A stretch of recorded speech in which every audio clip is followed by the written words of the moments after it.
Bajar el colesterol sin más es matar a alguien en vida. ¿A qué situaciones concretas te refieres? Ya, yo he visto a gente que ha venido a la consulta con colesterol de 9, 16, 15, LDL, dices, 20, colesterol total. Total.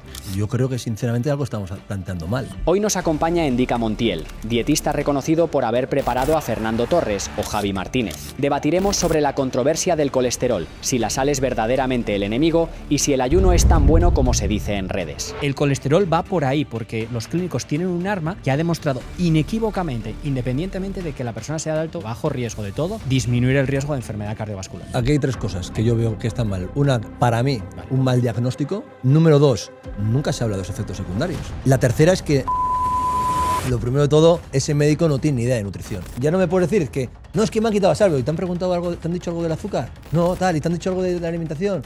No, que puedes seguir más o menos lo mismo, tal. Entonces, tío, obviamente hay intervenciones que tendrás que hacer, pero para mí, esa intervención está mal. Los productos animales se han convertido en el enemigo público número 1 injustificadamente, o algo así. ¿Te has fijado lo que el Departamento de Sanidad de Estados Unidos acaba de publicar? ¿Y quién no? ¿Por qué comemos entre la 1 y las 2? ¿Por qué? Pero claro, tú te vas a el norte de Europa y la cena es a las 6. Es cojonuda. Aquí la cena de España te enferma. En otros podcasts he hablado sobre la masa muscular, ¿no? Sobre un órgano muy importante y cómo, de hecho, pues hay estudios que se ve que mejora la longevidad, pero hay una gran confusión aquí. Pensar que a más músculo, más vida. Y más músculo es un lastre. Una regla clara que darías para alguien que quiere cuidar la salud de su piel. Diría descanso, ¿Vale? diría ejercicio físico y diría... Muy buenas y bienvenidos a un nuevo episodio del podcast de nutrición y salud de Fit Generation. Como siempre, yo soy Gonzalo y hoy estamos ante un episodio realmente especial. Tengo el placer de tener conmigo una persona que tenía muchísimas ganas y llevo mucho tiempo y también él se ha esforzado mucho para que podamos coincidir y que podamos charlar. Como alguna vez ha ocurrido, quizá este no sea un episodio al uso como estáis acostumbrados, en el que simplemente preguntamos, respondemos, sino que pretendemos que sea un poco más como una charla en la que los dos podamos aportar un poquito nuestras visiones. Hay que dejar claro, primero de todo, que no se busca una confrontación insana, ni convencer a nadie de nada, ni absolutamente nada. Yo quiero que la persona que está aquí con nosotros se sienta como en casa, que esté a gusto, que podamos hablar, charlar, debatir de lo que sea necesario. Vamos a tocar temas, pues, interesantes, típicos del colesterol, nutrición, rendimiento deportivo, también un poco, músculo, etcétera, que son temas de los que esta persona habla mucho. Y bueno, voy a quitar un poco el misterio porque ya lo habréis visto en la miniatura del vídeo y me acabo de dar cuenta otra vez, así que es un placer para mí darte la bienvenida. Endika Montiel, ¿qué tal? ¿Cómo estás? Gonzalo, muchas gracias por la invitación y poder estar aquí hoy contigo. Hablando, ¿no? Como bien decías, ¿no? Compartiendo, pues igual, puntos de vista que a priori parecen muy, muy diferentes y bueno, en función de cómo vayamos en la conversación iremos viendo hacia dónde va. Lo primero de todo, pues como te decía, agradecido, ¿no? de que me hayas invitado a tu podcast, de que nos conozcamos en persona. La verdad es que pues, había oído hablar mucho de ti. Tenemos amigos en común, que también pues eso hace un índice de unión. Sí, sí, por supuesto. Y nada, con ganas A de ver. charlar un poquito, tío. Muy bien. La verdad. Sí que te pediría un poquito que para la gente a lo mejor que no te conozca o acaba de llegar al canal o lo que sea, si pudieras presentarte. ¿Quién es Endika Montiel? Bueno, Endika Montiel, soy de Bilbao, 36 años, dietista y apasionado de la nutrición y el deporte, ¿no? Pues me dedico durante muchos años a divulgar por redes sociales, especialmente por Instagram, y trabajar con asesoramientos individuales a personas. Me considero que no me definen mis títulos, sino me definen mis errores, ¿no? Vale. Y gracias a ellos pues hoy estoy donde estoy. Estoy para aprender, creo que eso es lo más importante y creo claramente que en fallar hay una gran oportunidad de aprendizaje. Entonces estoy encantado de fallar, de equivocarme para seguir aprendiendo. Claro, muy importante. Así que nada, con ganas de esta conversación. Si no me equivoco, por lo que he visto, has llevado la nutrición de personas deportistas de primer nivel, ¿no? Sí, la verdad es que, pues bueno, yo jugaba fútbol y tengo un lazo pues, con el mundo del fútbol, ¿no? Donde pude pues, trabajar con personas como Fernando Torres, Marcos Llorente, Thiago Alcántara, Jaime Martínez, y luego pues también expandirme por todo el mundo, ¿no? Desde México, desde República Dominicana, desde Brasil hasta Estados Unidos. Y la verdad es que sigo con ello, ¿no? Sí, es algo que no llevo a muchos atletas, pero viniendo del fútbol, que a ti también me has dicho que te gusta el fútbol, Me encanta. es como que nos pica un poco el gusanillo y con ganas de seguir viviendo pues, experiencias, ¿no? Luego tengo otros deportistas como motoristas, ¿no? Como Viñales también, que me gusta mucho el deporte de moto. Boxeadores, personas en la MMA, como en la UFC también, que he llevado, como a Omar, un venezolano. Pero tampoco era algo que me gustaba porque no conocía en exceso el deporte, vale, y no empatizaba de la misma manera que puedo empatizar con el fútbol. Pero bueno, tengo una relación, he conocido otro tipo de deportes, de estrategias nutricionales a aplicar y una vez más de aprender. Vale. Y luego pues a personas de a pie de calle que quieren mejorar su recomposición corporal o tienen algún problema a nivel de salud intestinal o a nivel metabólico. Pues intento ayudarles y ser ese acompañante, ¿no? Ese guía que muchas veces necesitamos pues, para dar ese paso hacia crear nuestra propia filosofía de nutrición. Vale. Que creo fielmente en eso. Muy bien, muy bien. Pues si te parece, vamos a empezar a tocar el primer bloque de temas, que es el colesterol. Hay muchísimos temas que tocar, ¿no? En nutrición también parece, vamos a hablar de colesterol, todo se reduce al colesterol. Tampoco es eso, ¿no? Pero sí que es un tema controvertido. Vamos a ver qué podemos aportar cada uno. Y vamos a empezar por una pregunta para que la gente pueda entenderlo. Si podrías explicarnos por qué el colesterol es imprescindible para la vida. Al final el colesterol es una molécula esencial y fantástica, ¿no? Como todo en la vida, tiene que estar en equilibrio, en homeostasis. No pueden faltar plaquetas, no pueden faltar glóbulos rojos y no pueden faltar colesterol. El colesterol entra en juego en la síntesis de las hormonas, ¿no? De la progesterona, del estrógeno, de la testosterona, del propio cortisol. Forma parte de esas membranas celulares. Hace que, por ejemplo, mejoren las respuestas inmunológicas de los linfocitos T o los macrófagos o diferentes respuestas como TH2 o TH17. Y esto se observa también como de forma natural muchas veces aumenta, ¿no? Aumenta cuando hay una infección porque es antivírica, antibacteriana. Como también en función de la edad y el sexo puede llegar a aumentar también de forma natural cuando bajan los estrógenos. En las mujeres hay un aumento de forma natural o incluso ya en la vejez, donde se observa que también hay mayor creación de colesterol. Por lo tanto, lo que tenemos que buscar, lo primero es tener una mejor relación con la palabra del colesterol, porque parece que la hemos satanizado, ¿no? Y la otra, pues explicar que necesitamos un colesterol porque es necesario para crear la vida, ¿no? Para esas células, para el sistema inmunológico, para el sistema endocrino, para el sistema nervioso a través de la mielina, ¿no? Para el 25% del colesterol corporal va destinado al cerebro, entonces sabemos que el cerebro tiene una gran cantidad de colesterol y una vez más, pues no tenemos yo creo que satanizarlo, ¿no? Vale. Creo que desde mi punto de vista creo que ha sido un mal señalado, ¿no? Siempre en una ecuación donde obviamente podríamos meter el colesterol, pero hay otros factores importantes de riesgo, ¿no? Porque siempre asociamos el colesterol al riesgo cardiovascular como primera vía de cofactor y sinceramente creo que no es la primera vía de cofactor ese colesterol. Corrígeme si me equivoco, pero siguiendo un poquito tu fabulosa explicación, en la que estoy totalmente de acuerdo, el colesterol es imprescindible para la vida, para el cerebro, las vainas de mielina, como bien has dicho, para producir hormonas, síntesis de vitamina D incluso, sí, ¿no? Pero creo que aquí luego has hablado de concentración de colesterol. Entonces, creo que aquí estamos mezclando dos cosas. Una, el colesterol sistémico, que es imprescindible y que todos los tejidos de nuestro cuerpo y todas las células pueden fabricarlo a partir de la HMG coenzima reductasa, ¿no? O en el cerebro a partir de los astrocitos y tal, con el colesterol circulatorio, que es, digamos, a lo que se ha identificado como una causa, por ejemplo, de mortalidad prematura o enfermedad cardiovascular. ¿Crees que puede haber cierta confusión en ese aspecto?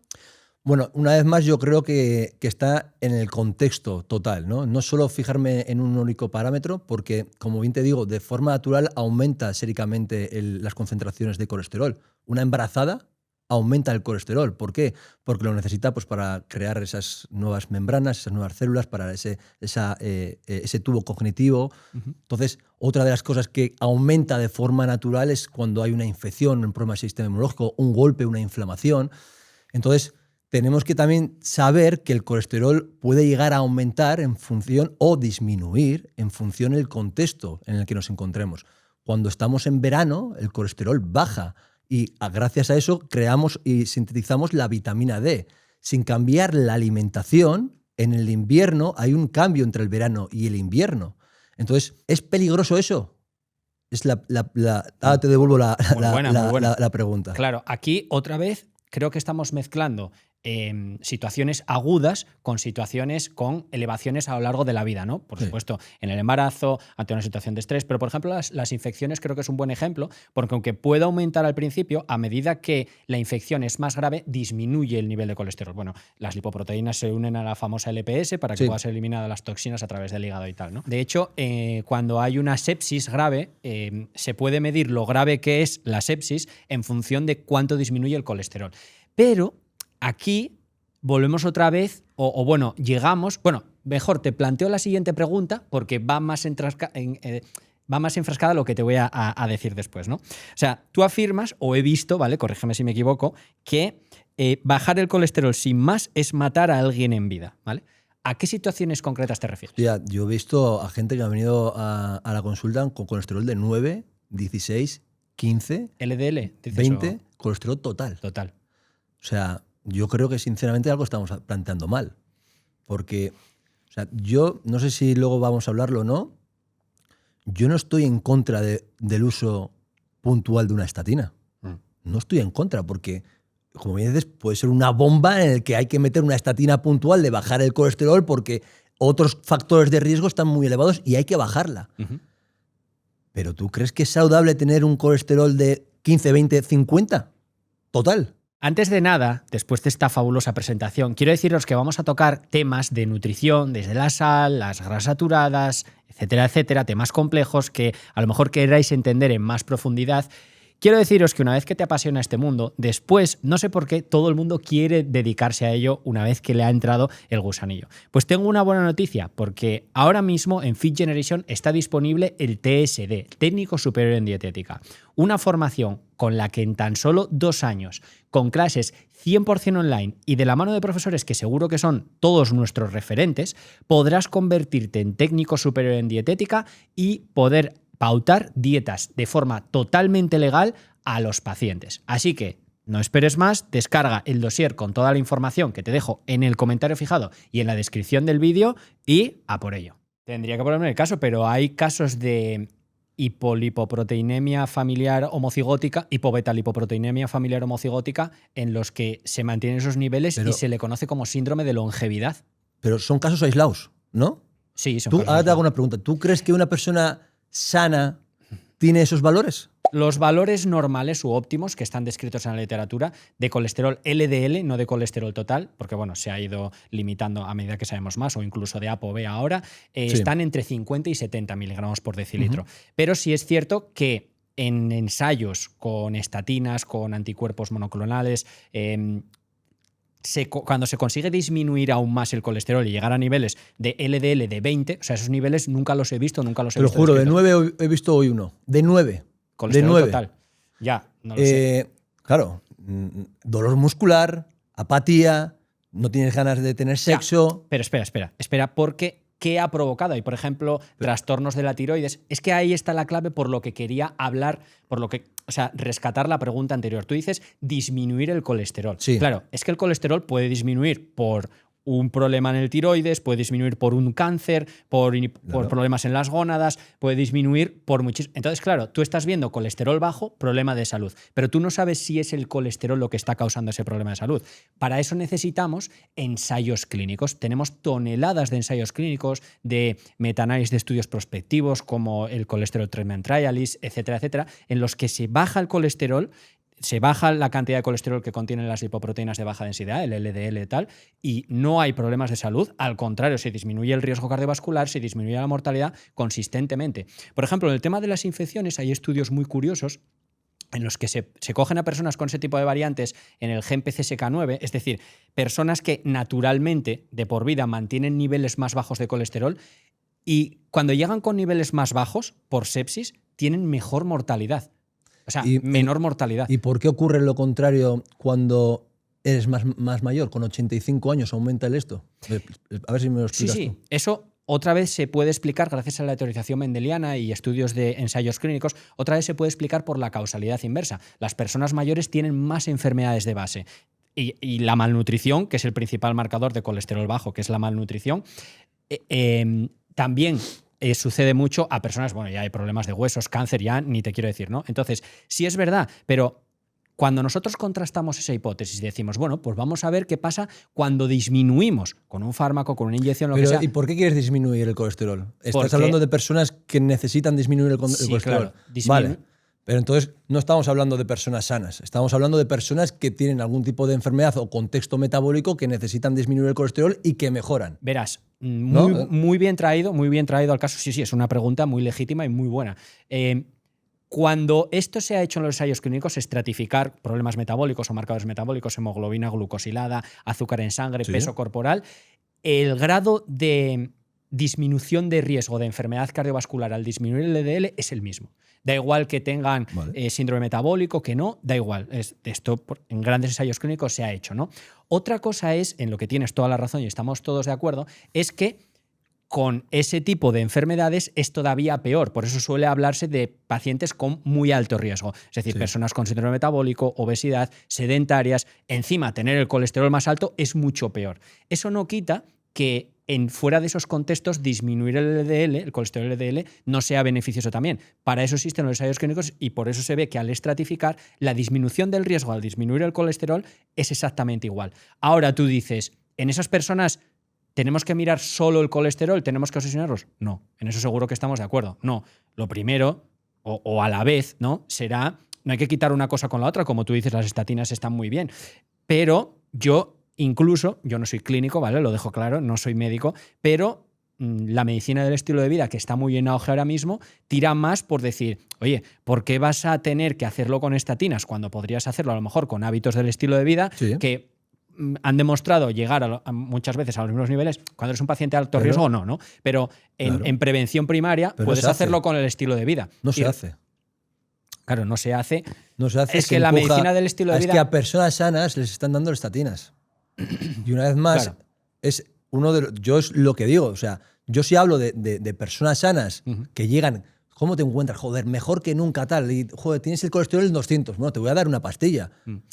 Normalmente los clínicos no recetan colesterol por tener más, o sea, no recetan estatinas por tener más de 200. Ellos suelen utilizar unos algoritmos, pero, pero eso es porque o bien el LDL sí que está demasiado alto, sí, por encima de 200, entonces las guías clínicas de la Sociedad Europea de Cardiología sí dicen que hay que intervenir de alguna manera, ¿no? Y reducirlo. Porque eso acumulado a lo largo de la vida, tú ahora estás muy bien, te encuentras muy bien, estás sano. Es que una vez más, yo creo que esas guías no van al contexto de las personas. Sí. Van al contexto porque, de hecho, se estratifica el riesgo, ¿vale? O sea, por ejemplo, en el colesterol triglicéridos puedes verlo, o en los algoritmos, en el SCORE, en el Framingham a 10 años. Ese riesgo se estratifica. Tú no coges solo el colesterol, cogen nivel de HDL, fumador, edad, cogen todo, lo meten en el algoritmo y el algoritmo les dice qué nivel de riesgo tienen. Y en función de lo que le diga la guía clínica de la Sociedad Europea de Cardiología, por ejemplo, aquí en España, ¿no? Ellos dicen si hay que pautar una estatina o estilo de vida o lo que sea. Yo entiendo que perfectamente esté todo, todo con estadística, como me dices tú, que me lo creo. Pero, por ejemplo, o sea, tú te viene una persona que igual está 220, ¿vale? Hemos hablado de que hay momentos puntuales en la vida que el cuerpo aumenta fórmicamente el colesterol. Claro. Si tú no lo has mirado ni el cortisol, que es el cortisol aumenta el colesterol, y tú ya simplemente te estás fijando en el colesterol y ya no has mirado otro parámetro que puede influir en el aumento del colesterol, ¿con qué te quedas? Que te quedas con que le vas a dar esa pastilla y no has evaluado que puede ser por un aumento sérico de que haya un aumento del cortisol en el que ahora las suprarrenales estén demandando más. O una infección, que luego me dice, sí, una infección que luego va a bajar. Pero claro, te ha picado en un pico donde hay un virus, un parásito y hay un aumento. Entonces, no se investiga nada. A ver, sí, yo creo que sí se investiga. O sea, un clínico no llega y te dice, venga, estatinas. Mira, Gonzalo, eso se suele decir en un contexto más coloquial. Pero ¿sabes cuántos minutos tienes para hablar con tu médico de cabecera? Sí, es cierto. Claro, es que pero también puede ser un falso positivo o una analítica. O sea, normalmente el clínico ya tiene la historia clínica del paciente, ya puede ver las analíticas que se ha hecho, y si eso sigue así, es cuando pautan los fármacos. No se pautan a la ligera. Eso estoy completamente seguro. Pues porque no, de hecho he yo- trabajado con algoritmos de tipo Framingham y tal. Pues Ahora, yo sinceramente creo que muchas veces no se pregunta, no se entiende el contexto de la persona. Es igual que cuando ves unas enzimas hepáticas aumentadas. O sea, no te preguntan, te ven aquí y te dicen, no, es que se ha aumentado. O sea, que tiene un significado fisiológico. vale. Luego, ¿por qué se recetan fármacos para disminuir el colesterol? Por el simple y llano hecho de que la evidencia es inequívoca a día de hoy, con ensayos clínicos, metaanálisis de la mejor calidad que te puedas imaginar y más aún, de que disminuirlo disminuye el riesgo. Por eso se receta. ¿Quiere decir que sea lo único? Hablas del cortisol, homocisteína, podríamos hablar Sí. de muchísimos marcadores, ¿no? No, no es lo único. Pero para que la gente pueda entenderlo mejor, mira, tú imagínate que tú tienes cierto riesgo de tener un accidente de tráfico, riesgo de base, ¿no? Si te duermes al volante, el riesgo aumenta. Si llevas las ruedas desgastadas, el riesgo aumenta. Si te despistas con el móvil, el riesgo aumenta, ¿no? Sí, sí, sí. Tú imagínate que descubren algo que funciona muy bien para...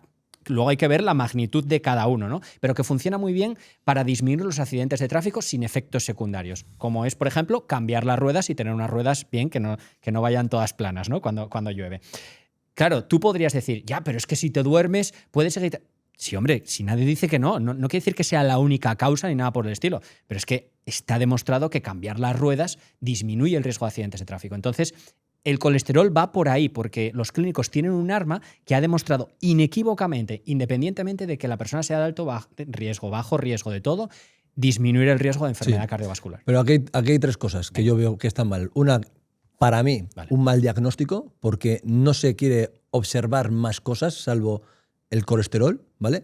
Número dos, que pautas una estatina en un momento puntual que me parece perfecto, pero no hay un seguimiento correcto de ese paciente en el cual está años y años con la estatina y no buscas una mejora, que igual no tiene la culpa el médico todo, ¿eh? O sea, que también muchas veces es el paciente que pasa y va por la pastilla, que siempre parece que he hecho la bronca al sector sanitario y entiendo perfectamente pues, que haya el 80% de sus pacientes pasen y que esa sea la solución, ¿vale? La tercera es que nunca se habla de los efectos secundarios. Una vez más, ¿estoy a favor del fármaco? Sí, estoy a favor del fármaco, pero estoy a favor del fármaco cuando se haga un correcto diagnóstico, cuando parece que cuando pidas la vitamina D del cortisol, te parece que te estás robando con una navaja al médico, o sea, que te hagan un buen diagnóstico, cuando, sí, es verdad, cuando luego haya un seguimiento correcto. Es que no dan abasto. No dan abasto, es imposible que haya un seguimiento correcto de esto. Y luego, obviamente, no solo es la culpa del sanitario, es culpa de la persona que va, que simplemente pues, quiere esa pastilla y va a hacer todo mal y nada, y no podemos discutir con eso ni nada por el estilo. Y luego la tercera es que hay un riesgo también de efectos secundarios que existe, mantenido en el tiempo y que parece ser que nunca se tiene en cuenta. Sí, claro que se tiene en cuenta. De hecho, en esos algoritmos ya se tiene en cuenta el riesgo. Por eso, si a lo mejor es un paciente con un riesgo por debajo del 2%, aunque tenga colesterol alto, no le dan aspirina porque en el balance beneficio-riesgo no sale, ¿no? Otra cosa es que tú, por ejemplo, lo hagas con el estilo de vida o la alimentación, ¿no? Mantener esos niveles óptimos del LDL con algo que no tenga efectos secundarios. Esa debería ser la primera línea y eso es lo que normalmente hacen los clínicos. Yo tengo un amigo cardiólogo que de hecho ha estado aquí alguna vez, que ha dicho, le he recomendado a una persona hacerse la tortilla de patatas con harina de garbanzo y nunca nadie me había mandado a tomar por saco tan rápido en mi vida, ¿no? Pero claro, ellos, me imagino, yo no soy quien para juzgar el trabajo de ellos ni nada, pero me imagino que a veces pues se verán también un poco desesperados y digan, no, que sigue. Tengo la aspirina, es que no me hacen ni caso, ¿sabes? Entonces yo tengo que mejorar la salud de mis pacientes a como dé lugar y tengo que usar las armas. Yo tengo amigos que están en primera línea, ¿no? Y que me dicen que es imposible. Así me lo dicen, es imposible. Y la única solución que tienen es salirse del sistema para poder ayudar, entre otras muchas cosas, porque no dejan ni hablar al esto. Por eso te he dicho, te cortan al de 1 minuto 20, te han tenido que cortar. Vale. No puedes hablar. Vale. Sí. Entonces, bueno, ¿ves? No hay tanta diferencia ahí con el tema del colesterol. Sé que tenemos muchos puntos en común por lo que he estado viendo y los que no tenemos en común pues podemos hablarlos tranquilamente, ¿no? Otro punto que has tocado es, o sea, dejar un poco más claro, matizar un poco más lo del colesterol cerebral, el colesterol de las membranas, ¿no? Por ejemplo, sabemos que el colesterol no puede cruzar la barrera hematoencefálica. Es decir, tú puedes tomar muchísimo colesterol, de hecho se han hecho muchos estudios, y con embarazadas incluso, en el que se ha marcado el colesterol con un isótopo y se ha visto si llegaba al cerebro. No llega al cerebro nunca, el colesterol circula, va a tejidos periféricos, Sí. la lipoproteína lipasa lo coge y todo eso, y vuelve al hígado, pero no llega al cerebro. Sino que el sistema de colesterol del cerebro es totalmente independiente. Entonces, matizar un poco qué te parece eso de que no tiene mucho que ver que el colesterol sea imprescindible con que tengamos que comer colesterol o tengamos que comer grasas saturadas, que las grasas saturadas también son imprescindibles, pero nosotros sí que podemos sintetizarlas también. Es que lo has dicho un poco todo, ¿no? O sea, pues como colofón, digamos, ¿no? Sí, o sea, al final, pues yo creo que es un poco, es de extremos, o sea, ¿no? Y entender, ¿no? Que no te puedes estar, como dices tú, consumiendo grasas saturadas únicamente y exclusivamente, o pensando que, como dices tú, ¿no? A más colesterol, pues bueno, como ha dicho Indica que el colesterol aumenta la testosterona, me voy a poner solo quiero colesterol. Eso no quiero decir, ni mucho menos. O sea, pero que al final yo creo que ahí no tenemos nada que discutir. Perfecto, pues más Sí. o menos ¿se te ocurre algo más que hablar de colesterol, de este tema? A ver, del colesterol, sí, mira, si seguramente tú estés más puesto, porque al final entiendes mucho mejor que yo la literatura científica y la estudias mucho más que yo, Bueno. me gustaría que hablaras sobre, hay personas que son respondedores, ¿no? Se llaman personas respondedores. ¿Qué sabes de esto, no? Porque al final no afecta, creo que estuve mirando que hay un 20% de personas en el que este colesterol, ¿no? Tiene una forma diferente de actuar y se llaman o no respondedores o ¿qué es esto exactamente? ¿Te refieres a respondedores al colesterol dietético, Sí. que luego a ellos no les sube el colesterol en plasma, ¿no? No, ¿Te refieres a al eso? No, revés. al revés. Hay un tipo de personas que se dispara el colesterol sin comer apenas grasas. Ah, ya sé cuál es. Lean Mass Hyperresponders. Esos. ¿Sabes algo de esos? Sí, sé algo, pero a ver, ¿quieres mi opinión? Sí. Mi opinión es que esa investigación científica ya empieza sin una hipótesis que se vaya a contrastar, simplemente van encontrando y van diciendo según lo que van encontrando. Lo último que se encontraron en el estudio prospectivo fue que personas sanas, sin síndrome metabólico, sin nada, tenían aumentos de placa aterosclerótica en un año mayores que personas enfermas, diabéticas. O sea, se llevaron un palo bastante importante. ¿Pero el por qué? Intentaron arreglarlo. No sabes el por qué. Hombre, es que ya lo sabemos, es que mantener niveles altos aumenta la placa aterosclerótica, mantener niveles LDL, independientemente de cualquier otro factor. Por eso la Sociedad Europea de Cardiología, la Sociedad Europea de Aterosclerosis, emitieron su declaración de consenso en el año 2017, en la que decían, es que la evidencia es inequívoca. Inequívocamente, el colesterol LDL no solo es un marcador de riesgo cardiovascular, sino que participa en el inicio de la fisiopatología de la enfermedad. O sea, que no hay duda, disminuirlo disminuye el riesgo, da igual de qué número partas, da igual cómo sea el resto de tu estilo de vida. Esto no quiere decir que se pueda tener mal estilo de vida y bajar el colesterol y ya está, ahí estamos totalmente de acuerdo, pero sí. Y entonces ellos pues lo que se encontraron fue eso, que personas totalmente sanas, con buena composición corporal, con tal, el colesterol LDL aumentado les aumentaba la placa aterosclerótica en promedio, ¿no? Hay algunas... Pasa que, claro, hay algunos temas estadísticos que ellos metieron por ahí, como decir que había, por ejemplo, respondedores o no respondedores, o que dependía de la placa o todo esto. Claro, se pueden explicar por el curso natural de la enfermedad. La enfermedad aterosclerótica no aparece de la nada, ¡pum!, y ya está, ¿no?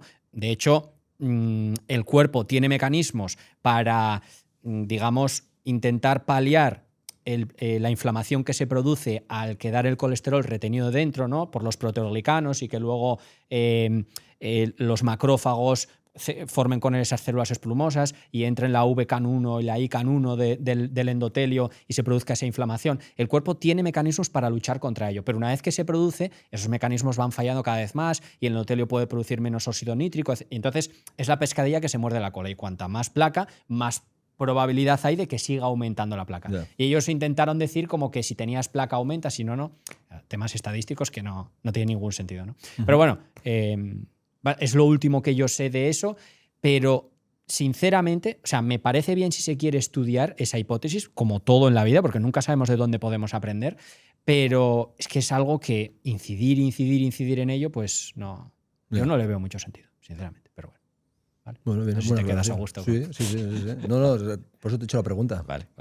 Sí. Vale, vamos a hablar un poco de tu visión, que me parece muy interesante. Ya te digo, aquí seguro que tenemos muchos puntos en común. De que comentabas tú en alguna ocasión que vivimos en una sociedad, digamos, alopática, que solo trata síntomas, ¿no? ¿Qué juicios o qué mejorías ves tú que se pueden hacer desde el sistema sanitario en este aspecto? Bueno, lo primero de todo, invertir más en el sector sanitario, en médicos de primera línea, ¿no? Donde tengan su tiempo para poder escuchar a los pacientes, ¿no? Y no saturarlos con pues, pacientes cada 7 minutos, que eso es aberrante.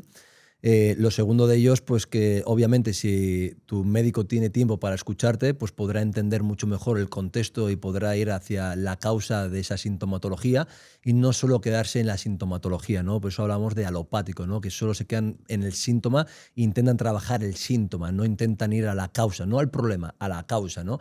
Que muchas veces pues está pues, bastante oculta, pero se da. Entonces, aquí viene una nueva medicina, ¿no? Una medicina un poco más integrativa, donde parte de que el paciente puede hablar y puede explayarse, ¿no? Para escuchar, que el médico escucha, y a partir de ahí pues ir hacia puntos claves para poder empezar a la sanación y a la mejora, ¿no? Porque muchas de las enfermedades vienen por malos hábitos, ¿no? Hábitos hereditarios, contextos metabólicos que se pueden solucionar antes de tomar unas pastillas, problemas hormonales que pueden mejorarse y repararse a través del estímulo muscular. Entonces, creo que la medicina está cambiando, sinceramente. Creo que cada vez hay más médicos donde abogan por la medicina más integrativa, más global, donde evalúan más a la persona, ¿no? Donde dedican más tiempo y donde trabajan o invierten el tiempo en sanarles, ¿no? En la prevención más que en la propia enfermedad. Vale. Entonces, muchas veces hablo de que el médico de primera línea simplemente atiende la sintomatología. No sé si es por la culpa del médico o porque la persona, el paciente que va, únicamente quiere que tiene unas migrañas y que le den una pastilla para quitarle las migrañas y no quiere saber de dónde vienen esas migrañas. Entonces, claro, o viene con una dermatitis y simplemente quiere un corticoide en la piel, pero no quiere sanarse el tubo digestivo y ver qué hay detrás de esa dermatitis. O viene de una prediabetes y lo único que quiere es una metformina para poder seguir comiendo igual de mal y no hacer ningún cambio en la nutrición cuando se puede mejorar a través del estilo de vida nutricional y de la actividad física. Entonces, creo que ese es el cambio que necesita la sociedad. Vale, yo ahora me pongo en el lado del clínico y digo, estoy totalmente de acuerdo, me parece muy bien, pero claro, ellos tienen que guiarse mucho por la literatura científica, ¿no? Entonces, ¿tú crees que hay evidencia de suficiente calidad como para decirle a alguien cuando llega con una condición como las que has hablado, lo que sea, mírate el intestino o algo así, cuando ellos tienen muchos estudios, o sea, tienen estudios que les llegan de sus colegios oficiales, ¿no? Tienen estudios donde cierto fármaco, cierta actuación sí que funciona para mejorar la calidad de vida de la persona. Entonces, ¿crees que hay suficiente evidencia como para que ellos digan, oye, vamos a dejar esto de lado y vamos a tratarlo de esta otra manera? Sinceramente creo que sí, pero de todas formas creo que la primera herramienta que deberían utilizar es la natural o la prevención o es evitar el fármaco, a no ser que sea un contexto en el que es de urgencia y se tenga que utilizar el fármaco. Entonces yo lo veo de esta manera, o sea, yo veo que el médico, la primera estrategia que tiene que utilizar es una estrategia en la que intente modular esos hábitos que han podido incidir en esa enfermedad, ¿vale? A través de tips, herramientas, entrenamiento, nutrición, hidratación, X, ¿vale? Antes de que tomemos un fármaco. Porque vamos a un protocolo que obviamente tiene una base científica y una respuesta en la que una persona pues con una dermatitis va a mejorar, obviamente va a mejorar la calidad de vida. ¿Hasta qué punto? Gonzalo, ¿hasta qué punto va a mejorar la calidad de vida? Porque estás ya trabajando un síntoma, no estás yendo a la causa. Es que posiblemente si tú vienes, no es una hipótesis, Vale. Si tú vienes con una dermatitis o con una psoriasis y no trabajas cómo está tu sistema inmunológico, no sabes nada y simplemente das un corticoides, posiblemente trabajemos bien esa psoriasis, pero tu sistema inmunológico te está diciendo que no está bien. Entonces, es aquí donde yo entiendo de que no se está haciendo un buen trabajo con ese paciente. Vale, tema de psoriasis o cosas así.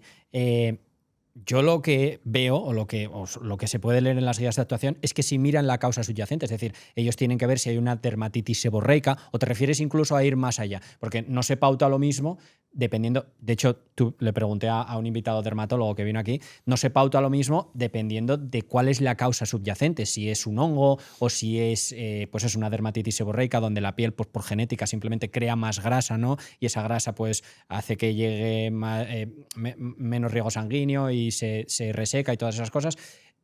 Yo creo que sí la miran. Mira, yo sinceramente me vas a pasar el contacto de tu médico porque... Vale.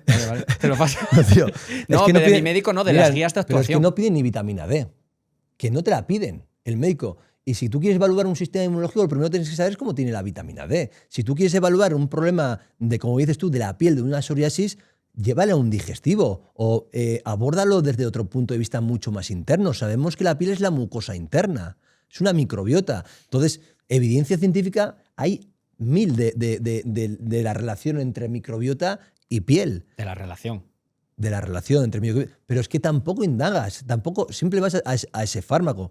No me creo yo que tú, si vas con una psoriasis, te conformes simplemente con una vacuna o con un tratamiento. Quieras ver de dónde está salido esa puta psoriasis. Hombre, no, yo creo que alguien que va con una psoriasis querrá que se la quiten, ¿sabes? Ya, pero no si se puede. No se va a quitar, Gonzalo, tío. O sea, yo he ido. A ver, mi trauma con el médico o mi mala relación con el médico nace de problemas digestivos, ¿no? Vale. De cuando yo competía, de que comía 6 veces al día, de que hacía burradas con la comida, me metía una cantidad de la leche, paraba y reflujos. Y a mí me daban antiácido, no me estaban mejorando mi reflujo. Yo no sabían que era ni una hipocolidria, un digestivo. Tú ibas hace 2 años a un digestivo y hablabas de SIBO y te decía que eso no existía, un sobrecrecimiento bacteriano. Entonces, esto es la realidad, vale. Lo que se ve hoy en día. Pues hay variabilidad y puede ser, sí, que lo haya, ¿no? Pero otra vez incidiendo un poco más en cuando decías analíticas, marcadores vitamina D, otra vez ellos tienen guías de actuación en las que ¿Y por qué quitan la vitamina D? Porque al final la analítica se hace cuando está indicada, ¿no? Dentro del algoritmo que ellos tienen para decir, oye, pues tengo que hacer un diagnóstico de lo que ocurre aquí, ellos tienen unas pautas y unos pasos basados en evidencia científica.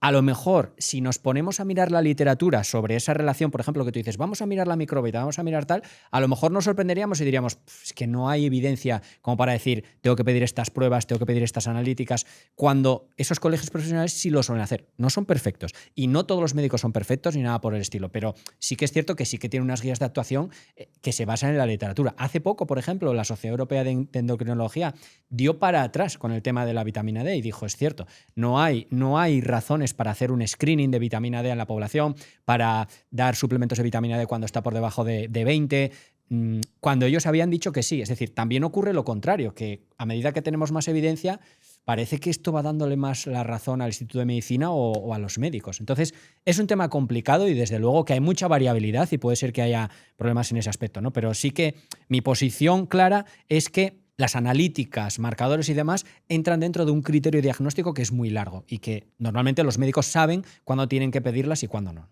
Luego es cierto también que, no sé si estarás de acuerdo conmigo, pero una cosa que ocurre con muchos invitados que hablo, que tienen experiencia clínica y tal, es que, claro, el clínico, tanto un médico como tú, que tiene experiencia con muchísimos clientes y pacientes, tenéis la experiencia de gente que va mal. Entonces, claro, pruebas, haces protocolos, diferentes cosas y ya simplemente por regresión a la media, o sea, simplemente por dejar pasar el tiempo, tú vas a ver que hay personas que mejoran porque han ido contigo cuando están mal, ¿no? Esto es algo ubicuo que ocurre por variación natural. Sin embargo, ya te digo, las guías de los clínicos están hechas para evitar esos problemas, para decir, oye, no voy a dejar que me engañe mi experiencia, nada por el estilo, o relaciones que yo veo, por ejemplo, intestino, piel y cosas así, que no digo que no las haya, ¿eh? No, sí, es por poner un ejemplo simplemente. Pero voy un poco con las guías de actuación.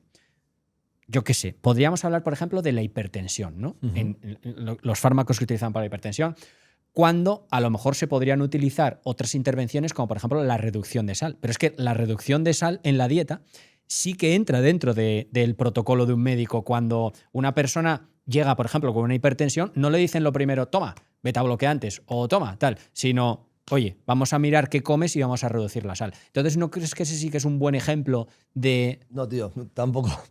Lo primero de todo, ese médico no tiene ni idea de nutrición y eso es lo que no puede ser. O sea, No estudia nutrición. no te estudia refieres. nutrición, no tiene ni idea de nutrición. Lo segundo de todo es que, vale, una vez más, que tú quieras retirar la sal porque hay un aumento de sodio en los riñones y obviamente se ve que esto genera hipertensión, me parece muy bien, pero si quitas la sal, quita el azúcar. O sea, no puede decir que no me diga el azúcar y me diga quita la sal. Vale. O sea, y ahí estoy, o sea, totalmente en Vale, contra de sí, eso. sí, vale, de Entonces, acuerdo. claro, ya no me puedes decir que no, es que me han quitado la sal, ¿y te han preguntado algo, te han dicho algo del azúcar? No, tal, ¿y te han dicho algo de la alimentación? No, que puedes seguir más o menos lo mismo, tal. Entonces, tío, o sea, obviamente hay intervenciones que tendrás que hacer, pero para mí esa intervención está mal. Vale. Está mal pautada porque o sea, hay cosas más importantes que las has negado y no has querido indagar en ellas. Por lo tanto, no te ha preguntado ni no te ha preguntado por el consumo de azúcar, que lo elimines. No te ha dicho, oye, empieza a beber un poquito más de agua, empieza a hidratar un poco más, ¿vale? No te ha dicho, oye, vamos a hacer un poquito más de ejercicio, ¿no? Que nos va a mejorar ese óxido nítrico, va a mejorar ese endotelio. Una vez más, tío, Gonzalo, que es que... Sí, pero bueno. Es que no es fácil tampoco para un clínico decirle a alguien, sí, haz ejercicio. Ya, no es fácil, ya, Venga, no, hasta igual, luego. a ver, que ¿Sabes? tienes parte de razón en la que dices que es que igual tú me estás hablando de que en tu clínica viene gente mala. Pues igual es un sesgo real. No, pero es ubicuo en todos o sea, los clínicos, o sea, no es Es culpa real de nadie. esto, pues igual sí, ahí te digo que igual sí que me funciona porque es gente, pero también lo veo en gente sana, tío, que hace 4 cosas medianamente bien, detalles y mejora su sensación. Entonces, Totalmente de acuerdo con lo del azúcar, ¿eh? De hecho, ya tenemos evidencia, la Autoridad Europea de Seguridad Alimentaria, clarísimamente los últimos análisis que ha hecho, viendo todo tipo de desenlaces, entre ellos ácido úrico, hipertensión, etcétera, recomiendan que el consumo de azúcar añadido sea el menor posible. Entonces, es cierto que se debería hacer quizá más incidencia en el azúcar, pero hombre, disminuir la sal es una buena intervención porque está, o sea, también en ensayos clínicos en los claro, DAS y pero todos. disminuye la sal, que me parece bien, pero ¿por qué vas a disminuir la sal? ¿Vale? Porque posiblemente todos los ultraprocesados que estés ingiriendo tienen Por una alta ejemplo. cantidad de sal y hay un ratio totalmente descompensado. Por ejemplo. Entonces, vale, vamos a quitar la sal, pero tío, que no te he priorizado, quita esa mierda de procesados. Sí, pero te he dicho la sal. Claro, ¿Sabes? pero ¿por qué la sal? Porque fíjate, por ejemplo, en los grandes ensayos clínicos aleatorizados, por ejemplo, en el de la dieta DASH, que es muy famosa, ¿no? Se comparaba la misma cantidad de consumo de los demás alimentos cambiando simplemente la sal. Y cambiando simplemente la sal, independientemente de todo lo demás, disminuía la presión arterial de forma dosisterapia. ¿Y cambiaron los ultraprocesados o no valoraron los ultraprocesados? Eran igual en los... O sea, lo que importa es que tengamos un marco... A ver, si me explico. O sea, lo que importa es que todo lo demás sea igual, digamos, o lo demás sea diferente por variación aleatoria, para que podamos confiar, digámoslo así, mejor en los resultados de los ensayos clínicos. Entonces, siendo todo lo demás aleatorio, es que esto, ojo, que no se entienda mal. Yo no estoy diciendo que no haya que quitar los ultraprocesados ricos en sal, en azúcar. No va por ahí. Sí.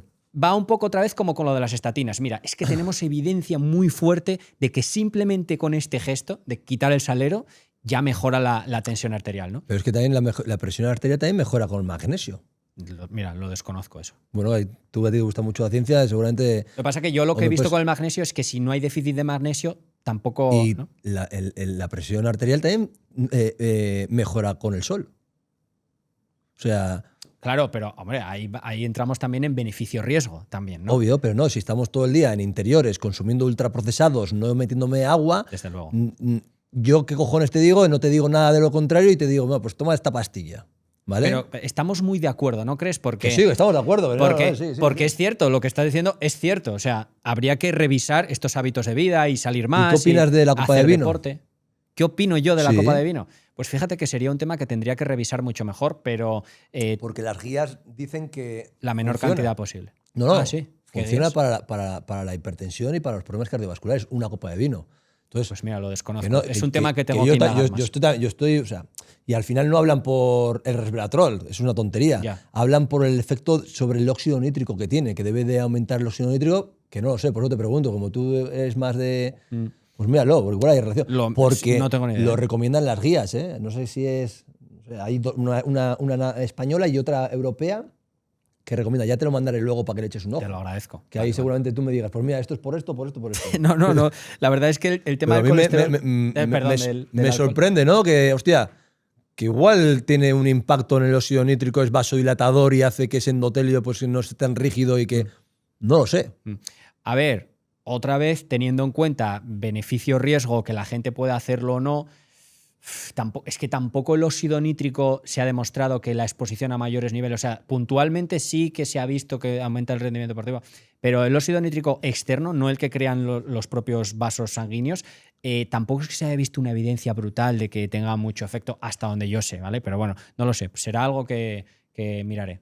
Pero yo, con la evidencia que yo manejo, lo que yo tengo entendido es que cuanto menos mejor, ¿no? Y por ejemplo, no sé a ti qué te parece, pero esto típico que se dice, no, es que en la dieta, en el Predimed, los que seguían la dieta mediterránea tomaban un vasito de vino y tuvieron mejores resultados. Claro, yo creo que con esa evidencia, ¿cómo puedes saber si es el vasito de vino o es que aumentaron mucho los vegetales que comieron y todo eso, sí, ¿no? Sí. Entonces, ahí lo veo. No sé, ¿cuál es tu opinión sobre el alcohol, por ejemplo? Es que no lo sé. O sea, tampoco lo has mirado pero así. Me sorprende que haya guías en las que realmente a mí me sorprende una copa de vino.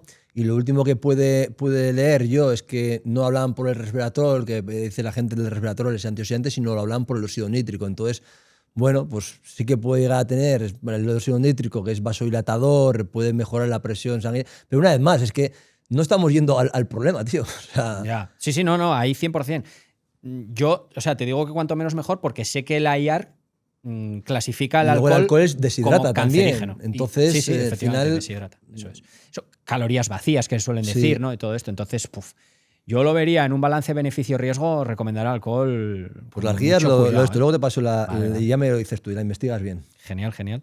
Vale, entonces, por aclarar un poquito, aterrizar, ¿en qué casos crees que, bajo tu opinión, que sí tiene sentido, si pudieras resumir 2 o 3 o poner ejemplos, sí tiene sentido intervenciones farmacológicas directamente? Joder, pues en casos agudos donde haya un contexto en el que, por ejemplo, que hemos hablado sobre el colesterol, ¿no? En el que hay una hiperinsulinemia, haya una presión sanguínea elevada, donde haya una inflamación, obviamente, con la proteína C reactiva elevada, homocisteína elevada. Es que ahí hay que meterlo sí o sí, porque es un tío que te puede petar, ¿no? Y al final es importante. Entonces, claro que hay intervenciones que, digo, no estoy en contra del fármaco, creo que bien utilizado ha hecho que estemos donde estamos, ¿no? Pero que estoy muy en contra y me pone de muy mala leche, pues lo primero es que la falta de un diagnóstico correcto y sobre todo pues la sostenibilidad en el tiempo sin tener esa continuidad que requiere un fármaco, que lo veo. Vale. Muy bien, pues. Y que muchas veces la culpa no la tiene el médico, sino la tiene pues esa persona que no quiere saber nada y simplemente quiere estar empastillado. Vale. Muy bien, pues después de estas fantásticas reflexiones e intercambios, vamos a pasar a un tema en el que, a ver cómo salimos de este bloque, que es el de los productos animales, ¿no? Uh-huh.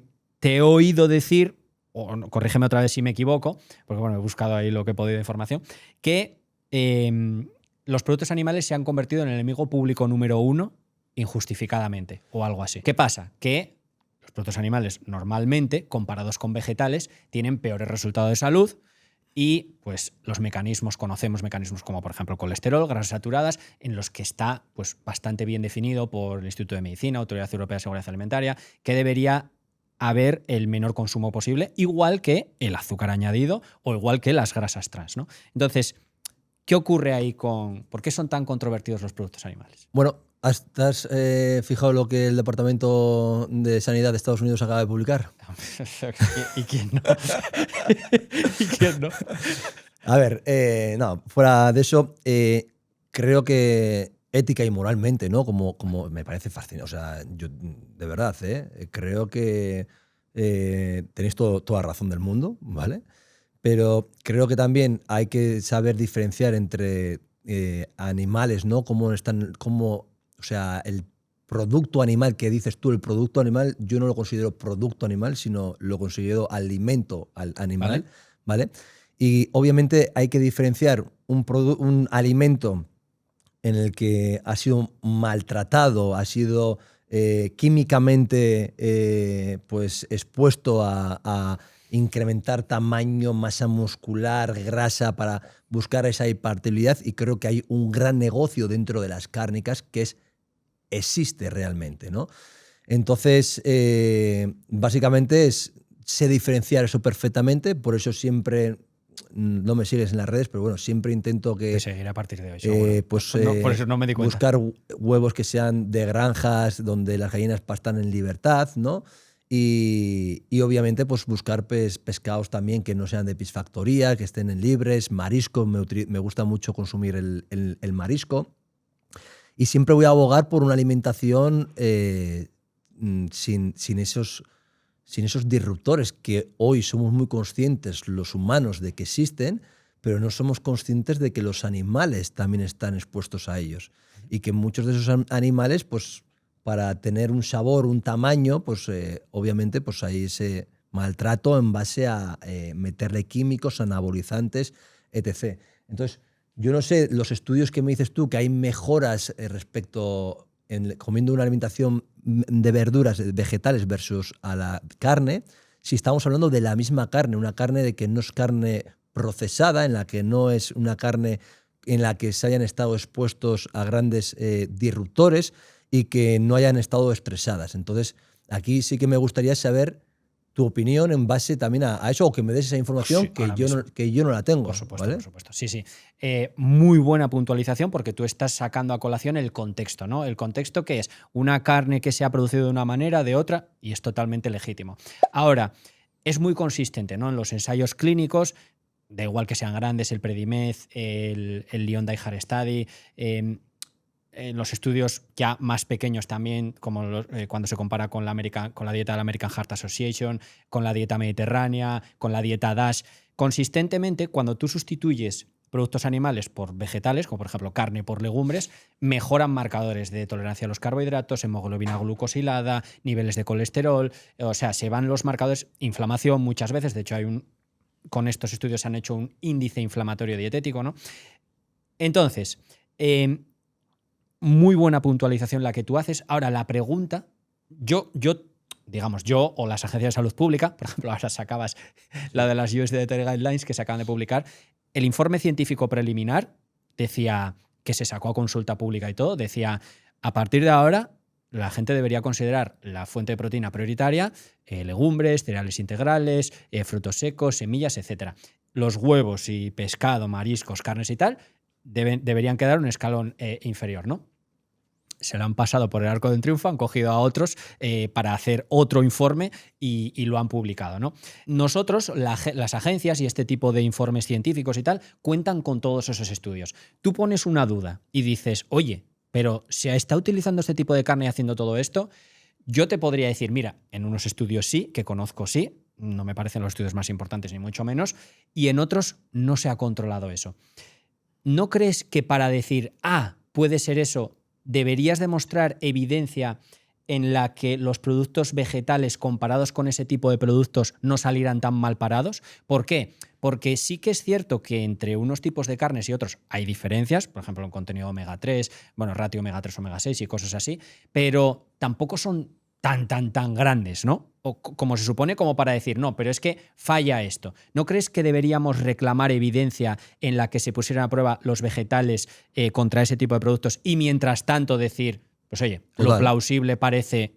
Total, a mí me gustaría que haya ese tipo de evidencia con exactamente lo que me estás diciendo, ¿no? Yo creo que la habrá más adelante o se harán más investigaciones y obviamente pues cada vez la evidencia científica nos mostrará más el camino, ¿no? Uh-huh. Lo que yo creo que en estos momentos hay mucha evidencia, ¿no?, de que los vegetales son mejores versus el producto animal, Uh-huh. básicamente porque lo comparan con mucho producto animal, que es diferente al alimento animal, ¿vale? Entonces, vale. yo quiero verlo, esperar y analizarlo. Una vez más, yo estoy abierto a todo. Vale. O sea, clínicamente yo observo que cuando... También es lo que dices tú, ¿no?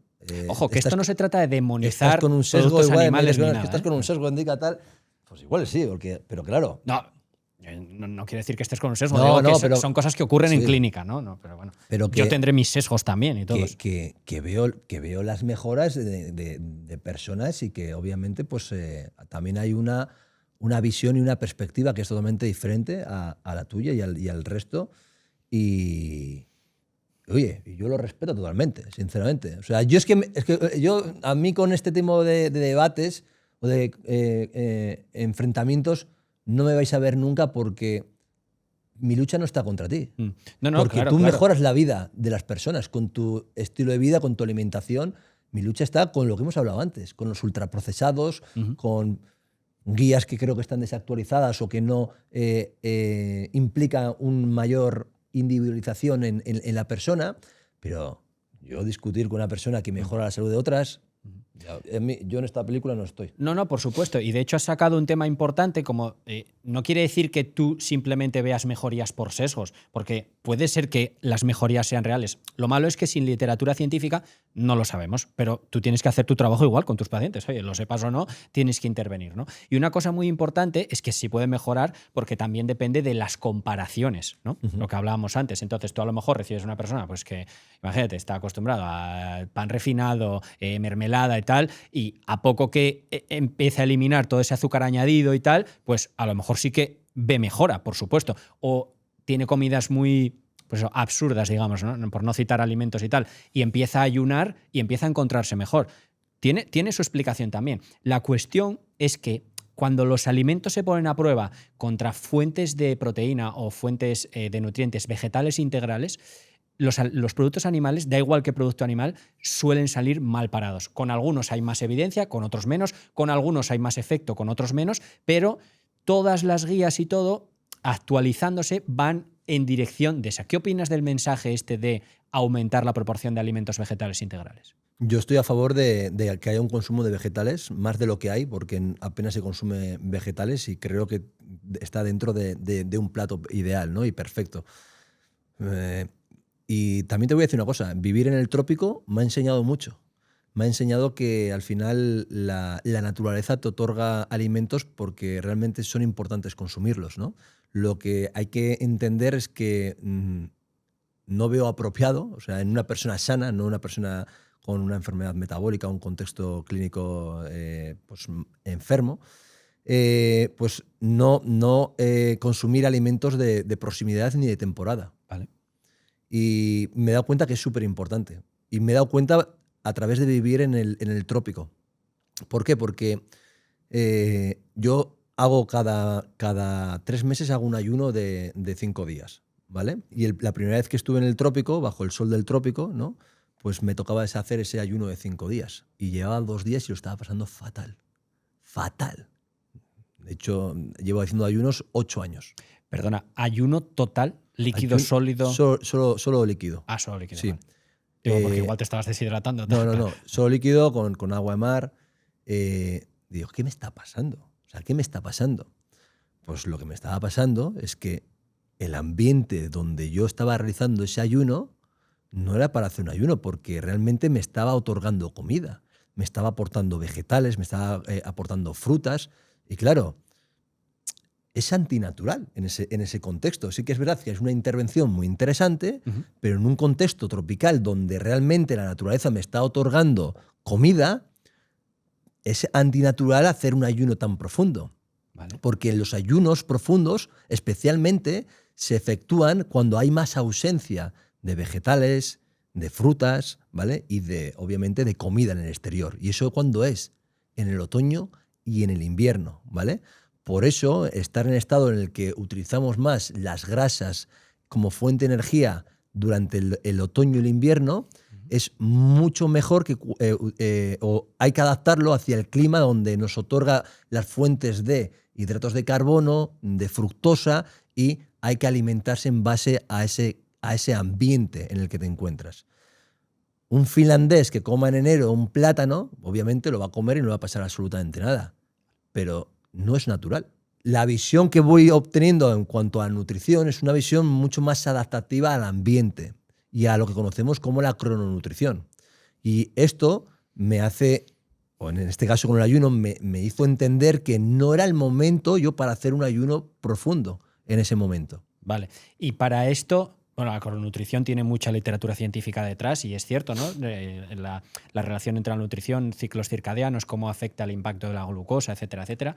Está muy descrito en la literatura. Pero aparte del ambiente, no sé si quieres decir que a lo mejor nos vemos influenciados por lo que estamos rodeados y, claro, a lo mejor si nos vemos influenciados, esto puede ser un arma de doble filo, porque quizá escuchas a tu cuerpo y puede estar influenciado. Imagínate, escucho a mi cuerpo y como X cosa, ¿no? Pero quizá esa X cosa es por la influencia que tú tienes de marketing, de redes sociales, de muchas cosas, igual que te ocurre a ti en un ambiente. No sé si es eso lo que quieres decir un poco. No, básicamente lo que quiero decir es que al fin y al cabo la naturaleza es sabia y nos otorga alimentos en función de la temporada donde está y hay que consumir esos alimentos, no hay que renegarse, ¿no?, hacia ese consumo tanto de vegetales o de frutas. El problema muchas veces es en ir en contra de la natura, ¿no? Es que jugar a ser Dios, jugar a que en invierno tenemos que comer papayas, que en invierno tenemos que comer frutas más de verano, cuando realmente no le toca. Y la fruta es un sincronizador circadiano. O sea, del mismo modo que la luz es un sincronizador circadiano, el frío es un sincronizador circadiano, las frutas nos sincronizan, ¿vale?, internamente. Cuando hay más frutas en septiembre, ¿vale?, esas frutas hacen que tus ritmos biológicos se alineen y sepan que viene el otoño y el invierno. Esto lo describieron en 2018 los 3 científicos con el premio Nobel. Vale. No conocía. Métele caña a eso, que te va a gustar. Lo de las estaciones del año. Sí, ¿no? Desde luego es un tema muy interesante. ¿Vale?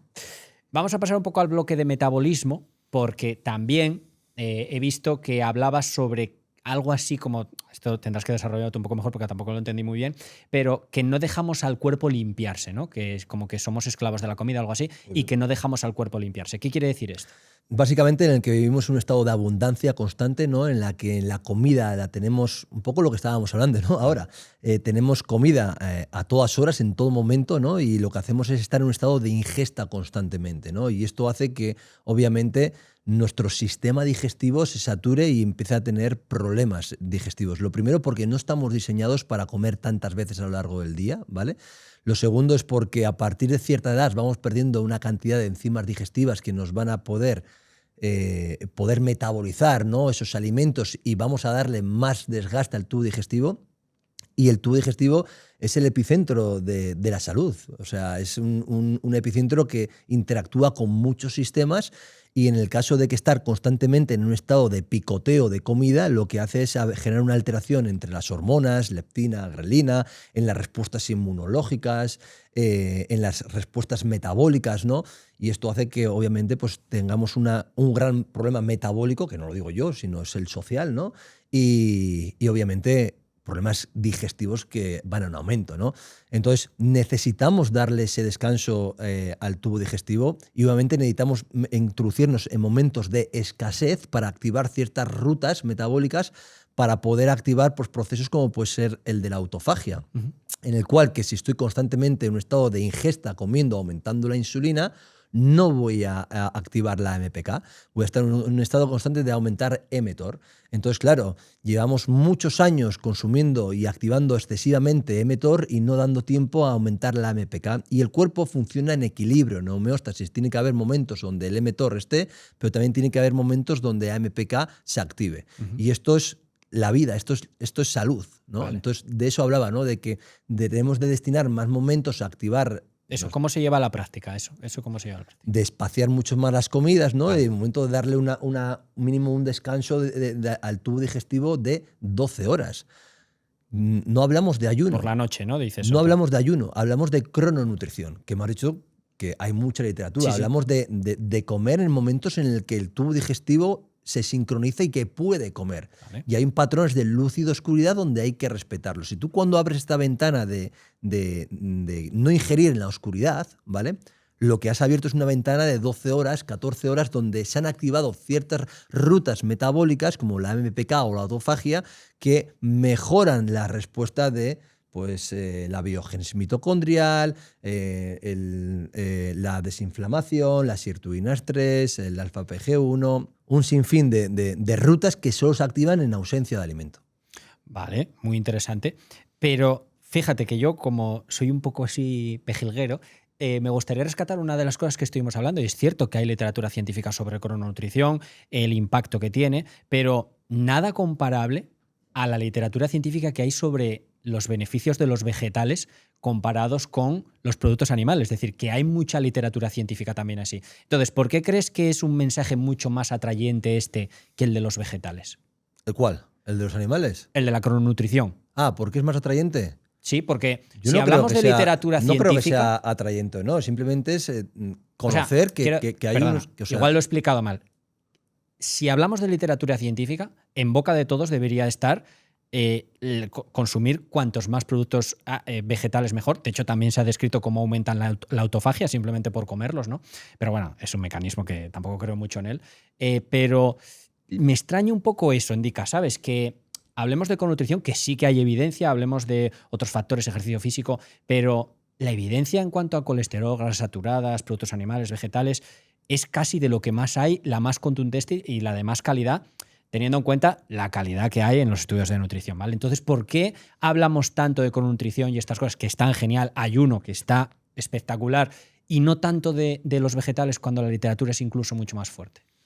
¿Qué crees Pues que no pasa? sé, yo creo que se habla poco de crononutrición y ayuno, tío. O sea, yo Sí. igual porque igual tú estás en otro lado y creo que se habla mucho de vegetales. Puede ser que esté yo sesgado, ¿eh? Puede esa ser que esté yo sensación, sesgado. Sinceramente, no. Sinceramente, joder, yo diría que se habla mucho de los beneficios, los estudios sobre los vegetales y que, joder, que cada vez que hablas de ayuno, autofagia, ya te ponen te encasquillan en una casilla que parece que tienes que estar rebatiendo cosas que le hemos hecho toda la vida, ¿no? Sí, sí. Dejar un periodo de descanso digestivo en el que no ingerimos nada, o sea, me parece, no podemos estar todo el rato en un estado de ingesta. O sea, y al final es que sabemos, ¿no?, que es que el intestino también tiene unas horas de apertura a través de estos genes CLOCK y PERK1. Entonces, claro, la gente desconoce que no puedes estar comiendo a todas horas. Tu intestino tiene un reloj periférico en el que libera grelina, esa hormona señalizadora del hambre, y esto va en función también de la glándula pineal y la luz. Entonces, en función de la luz, de la intensidad de la luz en el que tus ojos perciben, tu núcleo supraclasmático, tu glándula pineal libera este mensaje, activa la grelina. Y la grelina se activa pasada la hora y 37 minutos de haberte levantado. O sea, tú hasta la hora y 37 minutos de haberte levantado no puedes generar una ingesta, porque no hay una activación natural del intestino de la grelina. Entonces, claro, la gente que hace se levanta y desayuna. Y igual no tiene hambre, es una acción hedónica o una costumbre. Y nadie se replantea que igual te levantas y no tienes hambre. Lo que tienes es que hacerte moverte un poco y luego ya te entra el hambre. ¿Por qué? Porque es una respuesta biológica natural. Vale, o sea, que crees que deberíamos comer en función de cómo las hormonas, grelina y leptina... Creo que deberíamos de respetar mucho más los relojes internos y dejar tanto los relojes externos. Vale. La programación, las pautas estrictas de la hora. ¿Por qué comemos entre la 1 y las 2? ¿Por qué? Sí, porque es la hora de comer, ¿no? Cultural, sí. Es cultural, pero es una costumbre. Pero claro, tú te vas al norte de Europa y la cena es a las 6. Es cojonuda. Aquí la cena de España te enferma. Sí, estar más alineado con eso, con la crononutrición, ¿no? Natural. Claro. Vale. De todas maneras, yo incido en que debería hablarse más de vegetales. Que se habla mucho. Estaré Gonzalo, atento. tío, hazme caso. Vale. Vale. Las típicas personas que tú ves o has visto que efectivamente se quedan sin energía, ¿no?, que están así más apáticos, ¿cómo has visto que mejoran esas personas? ¿Qué intervenciones crees que son eficaces? ¿Ejercicio físico, nutrición? Sí. Lo primero de todo, incidir en el descanso. Vale. Si un profesional no quiere mejorar tu descanso, pues no sabe que el momento de tu mejora no es ni cuando estás haciendo una repetición, ni cuando estás haciendo un sprint, ni cuando estás tomando un brócoli, sino es cuando descansas realmente, ¿no? Por eso priorizar el descanso donde no haya interrupciones, donde no te tengas que levantar, ¿no? Y que sea un descanso óptimo de 7, 8, incluso 9 horas en el que nos podamos reparar, regenerar, donde no estemos activos, ¿no? Donde haya esa limpieza. Creo que es súper importante. Y luego la segunda de ellas, pues crear un entorno de vida donde haya patrones de movimiento. O sea, estamos anclados a una silla, nos movemos menos que nunca. Ya no vamos ni al supermercado, ascensor, buscamos el último sitio de aparcamiento que esté cerca para no andar, ¿vale? No generamos ningún tipo de estímulo a nivel muscular, es un órgano, el músculo es un órgano, no generamos ningún tipo de estímulo. Y luego, una vez más, creo que tenemos una mala relación con la comida en cuanto a picoteo, a ingestas y a utilizar un exceso de ultraprocesados y altas cargas de hidratos de carbono. Vale. La gente no sabe que el cuerpo tiene una capacidad limitada, ¿vale?, de asimilar hidratos de carbono. O sea, la grasa, en cambio, es más ilimitada. El cuerpo tiene 2 depósitos de glucógeno, uno es el hígado y otro es el músculo. El hígado va a almacenar entre 70 y 100 gramos de glucosa y el músculo entre 350 y 400, ¿vale? Entonces, esto ya nos hace ver que hay una tolerancia. Y yo no digo que no haya que meter hidratos de carbono, ¿eh? O sea, yo digo que en función del contexto de la persona, el contexto metabólico y la exigencia deportiva que vaya a tener esa persona, tengo que saber gestionar de forma correcta el hidrato de carbono, ¿vale? Claro. Otra es las ingestas, que te he dicho. Otra es la falta de estímulo muscular y de entrenamiento de aeróbico. Y otra es el descanso. Vale, todo está relacionado un poco con el movimiento, ¿no? Porque digamos que el glucógeno sí se almacena, pero también se va quemando, ¿no? Y el hígado tiene una depleción de glucógeno por la noche. Bueno, los músculos no. El hígado tarda 20 o 30 y pico horas en vaciarse el glucógeno del hígado. Vale, entonces, bueno, ante depleción de glucógeno, porque tenga las reservas que tenga. Y son depósitos, o sea, diferentes. O sea, el músculo es un depósito que va destinado a una cosa y el hígado va destinado a otro, el depósito. Sí. El hígado está destinado a llevar esa glucosa, funciona como un policía que le dice cuándo pasar la glucosa a la sangre. Eso es. Y cuándo no, y el músculo es simplemente para usarlo. El del músculo no puede ir al torrente sanguíneo, ¿no? Vale. Es que hay gente que, hablamos de 400 pero, quiero decir, perdona que te interrumpa, para terminar, pero ese glucógeno hay que irlo reponiendo a medida que tú te vas moviendo, ¿no? Sí, hay que ir reponiéndolo, pero también el cuerpo tiene... O sea, va a ser un poco también en función del contexto y la intensidad que vais a meter. Vale, ponme ejemplos. No es lo mismo un trabajador que se levanta a la mañana y no ha hecho absolutamente nada, se ha levantado, ha ido al trabajo, ha estado 8 horas sentado en el ordenador, ha ido a casa, ha puesto Netflix. ¿Qué gasto ha tenido de glucógeno ahí? No ha tenido. ¿Y cuál es la alimentación de esa persona en ese día? Consumo de hidratos de carbono posiblemente sea alto, porque él piensa que le falta energía. Pero no le falta energía.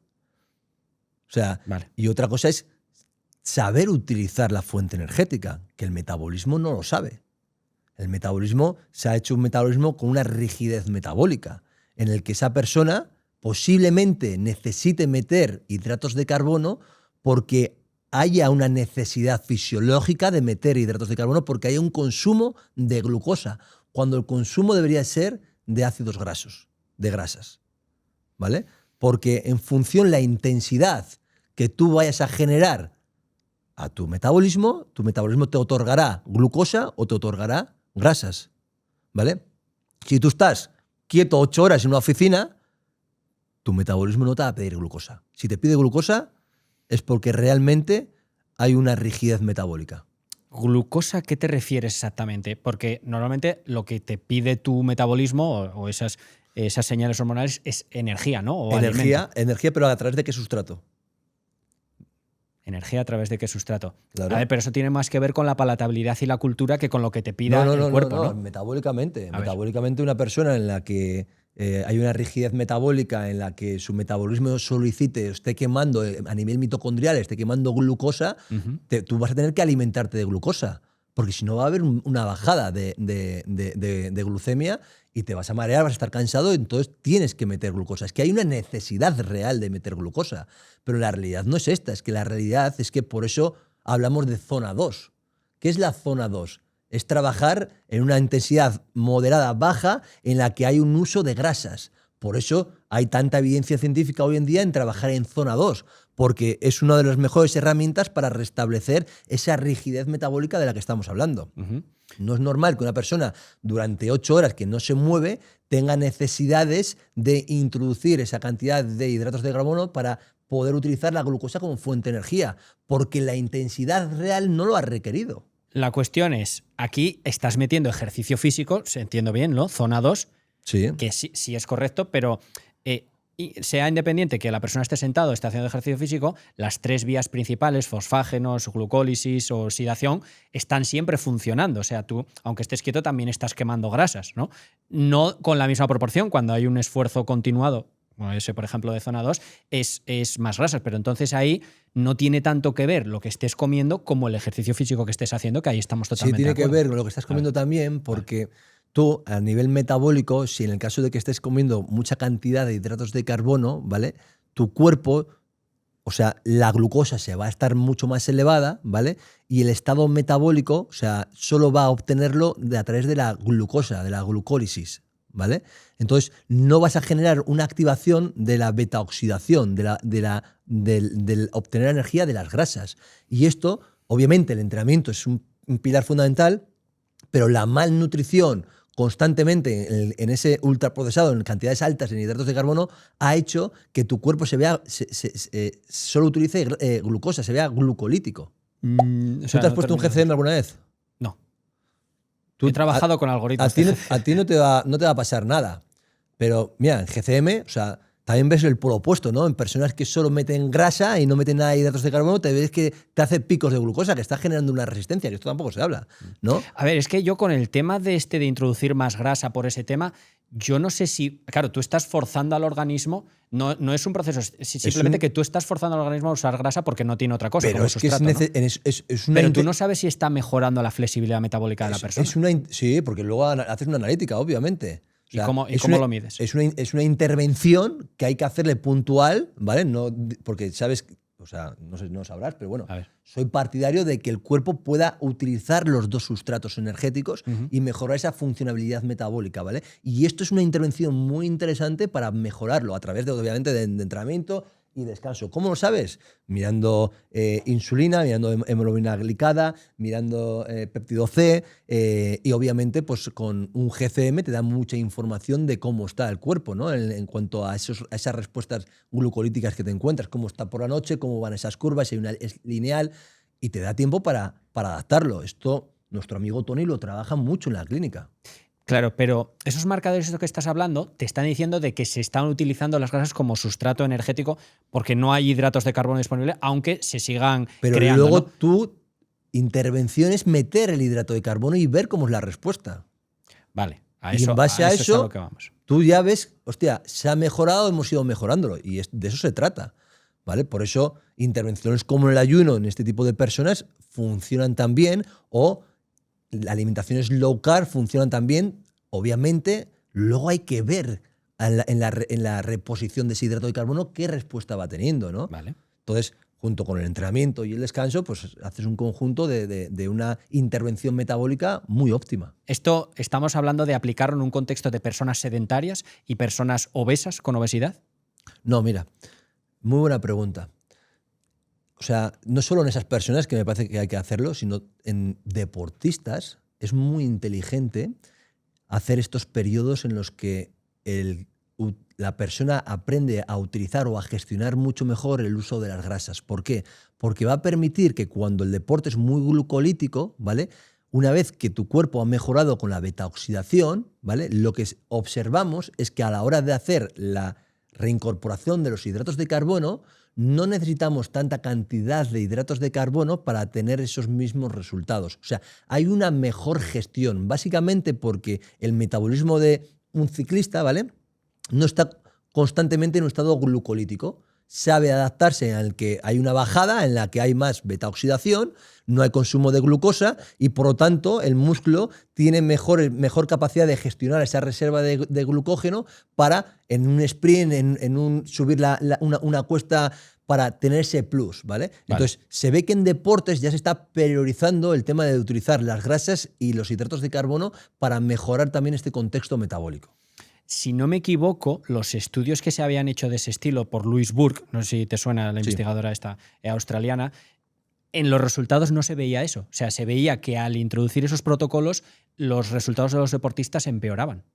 Pues bueno, mira, una de las claves en el ciclismo, ¿vale? Fue, no me acuerdo cómo se llama, el Pogacar o no sé qué. Pogacar o algo no así. sé cómo, no sé cómo, pero bueno. Es que hace mucho que no sigo el ciclismo, ¿eh? Pero es que es muy interesante porque son muy heavy, los tíos son muy psicópatas. Entonces, una de las intervenciones de las que hablaban de que era que el chaval había aprendido a utilizar o a gestionar mucho mejor el hidrato de carbono porque hacían entrenamientos en ayunas, en entrenamientos con baja deficiencia en hidratos de carbono, en glucosa, y en el que se habían observado cómo había una mejor gestión.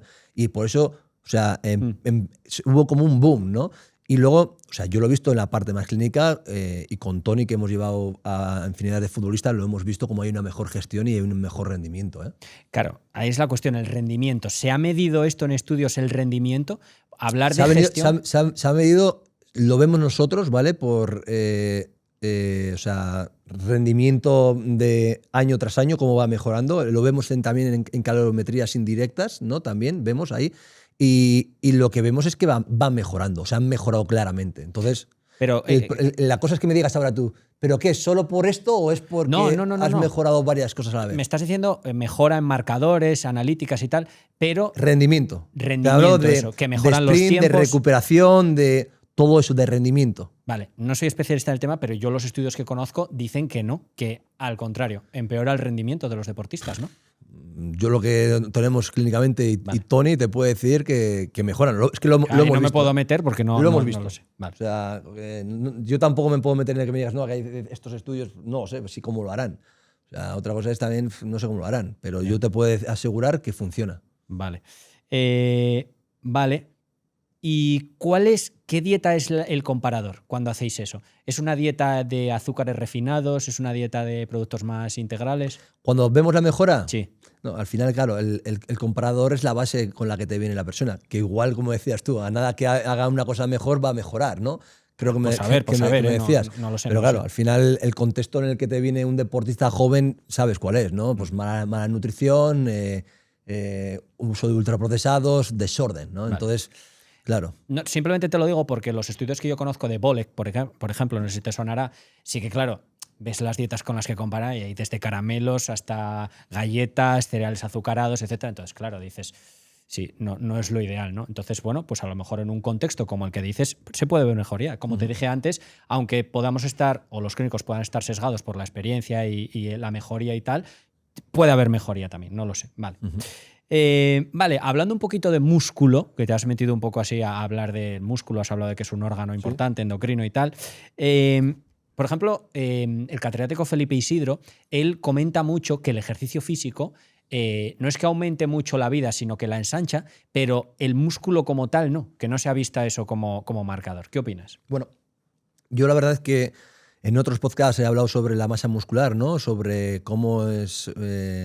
un órgano muy importante y cómo, de hecho, pues hay estudios que se ve que mejora la longevidad, pero hay una gran confusión aquí. Es pensar que a más músculo, más vida. Vale. Y más músculo es un lastre. O sea, lo primero de todo, el cuerpo no quiere tener una gran cantidad de masa muscular porque es una demanda energética muy elevada en la que no compensa.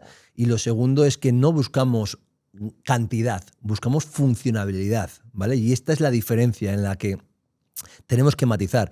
Vale. No queremos una gran cantidad de masa muscular, lo que queremos es funcionabilidad en el músculo, ¿no? Vale. Y para eso tenemos que saber trabajar los diferentes tipos de fibras que hay, ¿no? Las fibras tipo 1 o las 2X, ¿vale? Rápidas, lentas, tenemos que trabajar esas. En el ámbito más de la hipertrofia, del culturismo, se obcecan más en un tipo de fibras que son las fibras 2X, ¿no? Donde se abordan más y se trabaja más, pero se deja un poco de lado también las otras fibras que son igual de importantes. Entonces, cuando hablamos de el músculo es un factor de longevidad, hablamos de esa funcionalidad con los dos, pero esto no significa que tenemos una gran cantidad de masa muscular. Vale. De hecho, a más cantidad de masa muscular, como te digo, más gastos implica a mayor estrés hacia el cuerpo y obviamente no es lo correcto. O sea... Vale. ¿Cómo funciona? Al decir que el músculo es un órgano endocrino y tal, ¿a qué te refieres? O sea, ¿cómo gestiona el músculo glucosa, grasa, etcétera? Bueno, o sea, tener más músculo o músculo más funcional. Piensa, como decíamos, ¿no? Antes, que el músculo es un depósito, entre otras muchas cosas, del glucógeno, ¿no? Entonces, a mayor estímulo, pues lo que nos va a hacer es que haya mayor estímulo en los receptores de la célula de captar la glucosa, especialmente en el GLUT4, ¿vale? Que nos va a ayudar a asimilar y a metabolizar mucho mejor la glucosa. que es súper importante para que el páncreas no tenga que liberar cantidades muy elevadas de insulina y estar en un estado de hiperinsulinemia, ¿vale? Que es uno de los problemas que encontramos en ese contexto metabólico. Pero también tenemos que el estímulo pues, es un aumentador del estado anabólico, ¿no? De la vía mTOR, de factores de crecimiento, de mioquinas que generan y mejoran ese sistema inmunológico. Y esto hace claro, que cuando hablamos de cualquier tipo de patología la podemos asociar a que el estímulo muscular la mejora. Hay una gran evidencia con ella, ¿no? Desde estados cognitivos, mejora del rendimiento cognitivo, mejora en la plasticidad neuronal, mejora en el sistema inmunológico, mejora en la activación del eje hipotálamo hipofisario adrenal, gonodal, mejora en un estado metabólico de disfunción tiroidea.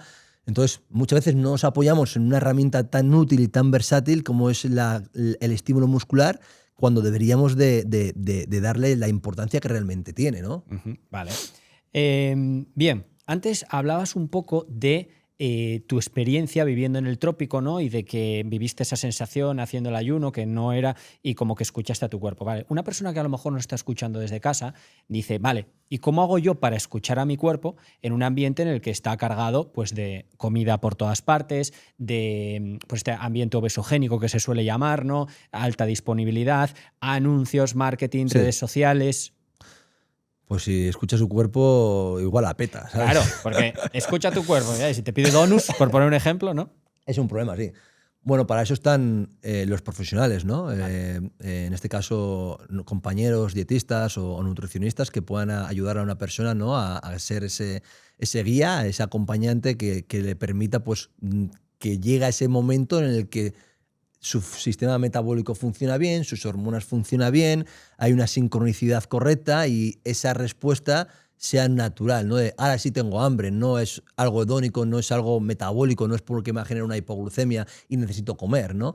Entonces, de la noche a mañana no lo vas a conseguir. O sea, necesitas crear unas bases, ¿no? nutricionales, unos hábitos en los que realmente aparece esa conciencia. Yo digo que todos tenemos un experto dentro, lo que tenemos que es trabajarlo y reconocerlo para que nos permita pues, no caer en esa, ¿no? En el monstruo de joder, si como todo lo que pienso me voy a petar. No. Vale. O sea, sé de tomar correctas decisiones. Vale. ¿Hay algún truco? Algún truco que alguien desde casa, es muy difícil la pregunta, ¿no? Pero ¿hay algún truco así que digas tú, pues oye, mira, levantarte a tal hora o ponerte un horario para hacer ejercicio? No sé. Mira, yo creo que lo que más impacto va a tener es el sueño. O sea, si tú duermes mal, tu metabolismo se va a ralentizar, vas a tener más glucosa en plasma y esto va a hacer que tengas más necesidad de comer alimentos hiperpalatables, productos hiperpalatables. Vale. Entonces, si priorizamos el descanso correcto, nos vamos a levantar desinflamados, nos vamos a levantar con una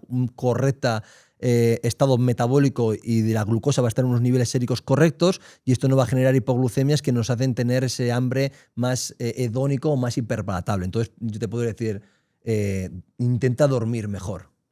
Vale.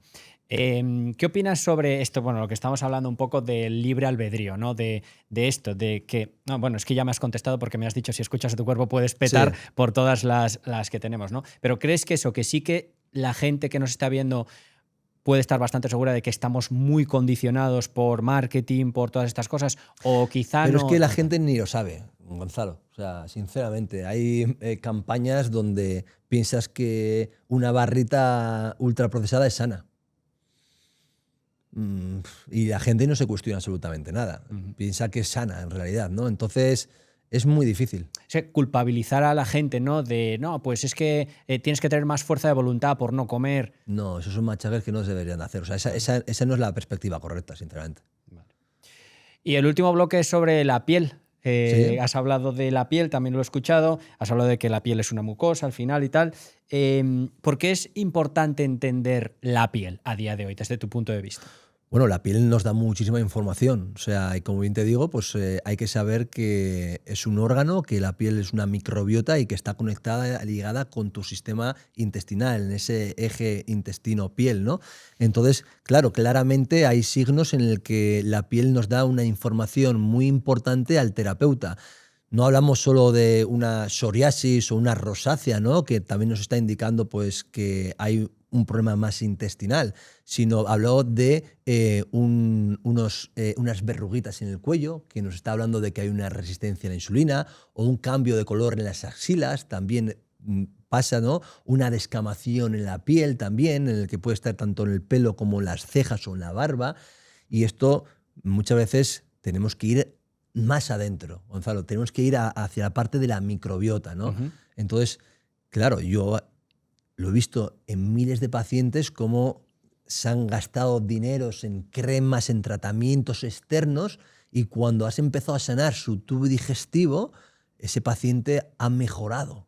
No ha mejorado, ha sanado directamente. Vale. Y ahora, está bien que lo hayas visto, pero ¿qué evidencia científica hay sobre esto al respecto? Hay muchísima evidencia científica. Sí, ¿hay estudios donde cambiando la microbiota cambia el estado de la piel? Al final, aquí puedes traer a mucha gente que sepa mucho más que yo de microbiota y que te muestre los estudios para que flipes. O sea, pero hay muchísima evidencia científica en el que están totalmente ligados, ¿no? Y que a mejora que cierras el intestino, esas microperforaciones que pueda llegar a haber, esa permeabilidad intestinal o ese exceso de zoonulinas que se puede llegar a encontrar, ¿no?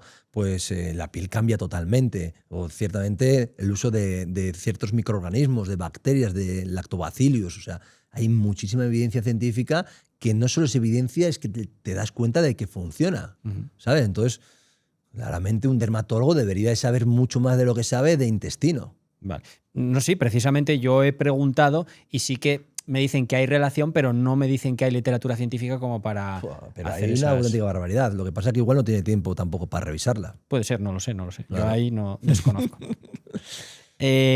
Vale. Si pudieras dar una regla clara para la gente en cuanto a la salud de la piel, ¿cuál sería? ¿Por qué? Porque has hablado de los cosméticos, ¿no?